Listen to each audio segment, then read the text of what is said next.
ಕನ್ನಡ ಕಿರುತೆರೆಯ ಜನಪ್ರಿಯ big boss Kannada season 4 ಕಾರ್ಯಕ್ರಮದಲ್ಲಿ 11 ವಾರಗಳು ಕಳೆದಿವೆ. ಅದರಲ್ಲಿ ಒಂದು ಬಾರಿ ಕ್ಯಾಪ್ಟನ್ ಆದಾಗ, ಮತ್ತೊಂದು ಬಾರಿ ಇಮ್ಯುನಿಟಿ ಸಿಕ್ಕಾಗ ಮಾತ್ರ ನಾಮಿನೇಷನ್ ಪ್ರಕ್ರಿಯೆಯಲ್ಲಿ ಒಳ್ಳೆ ಹುಡುಗ ಪ್ರಥಮ್ ಸೇಫ್ ಆಗಿದ್ರು. ಮಿಕ್ಕ 9 ವಾರಗಳು ಒಂದಲ್ಲ ಒಂದು ಕಾರಣಕ್ಕೆ ಬಿಗ್ ಬಾಸ್ ಮನೆಯ ಇತರೆ ಸದಸ್ಯರಿಂದ ಪ್ರಥಮ್ ಟಾರ್ಗೆಟ್ ಆಗಿದ್ದರು. ಪ್ರತಿ ವಾರದಂತೆ ಈ ವಾರ ಕೂಡ ಪ್ರಥಮ್ ನಾಮಿನೇಟ್ ಆಗ್ತಾರೆ ಅಂತಲೇ ಎಲ್ಲರೂ ಭಾವಿಸಿದ್ರು. ಆದರೆ ಅಂದುಕೊಂಡಂತೆ ಎಲ್ಲವೂ ಆಗಲಿಲ್ಲ. ಪ್ರಥಮ್ ಹೆಸರು ಯಾರ ಬಾಯಲ್ಲಿಯೂ ಸಹ ಬರಲಿಲ್ಲ. ಬಿಗ್ ಬಾಸ್ ಕನ್ನಡ ಸೀಸನ್ 4 ಕಾರ್ಯಕ್ರಮದ ಅಚ್ಚರಿ ಅಂದರೆ ಇದೆ. 12ನೇ ವಾರ ಬಿಗ್ ಬಾಸ್ ಮನೆಯಿಂದ ಹೊರ ಹೋಗಲು ಪ್ರಥಮ್ ನಾಮಿನೇಟ್ ಆಗಲಿಲ್ಲ. ಬಿಗ್ ಬಾಸ್ ಮನೆಯ ಇತರ ಸ್ಪರ್ಧಿಗಳ ಬಾಯಲ್ಲಿ ಪ್ರಥಮ್ ಹೆಸರು ಬರಲೇ ಇಲ್ಲ.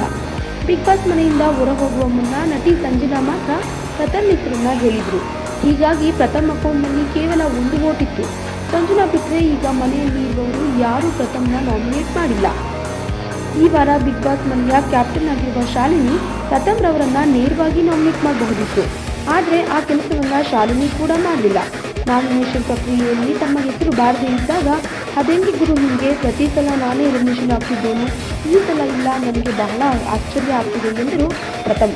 ಒಟ್ಟಿನಲ್ಲಿ ಇದನ್ನು ಕಂಡ್ರೆ ನಮಗಂತೂ ಇದು 8ನೇ ಅದ್ಭುತ ಅನ್ನೋದಂತೂ ಸತ್ಯ.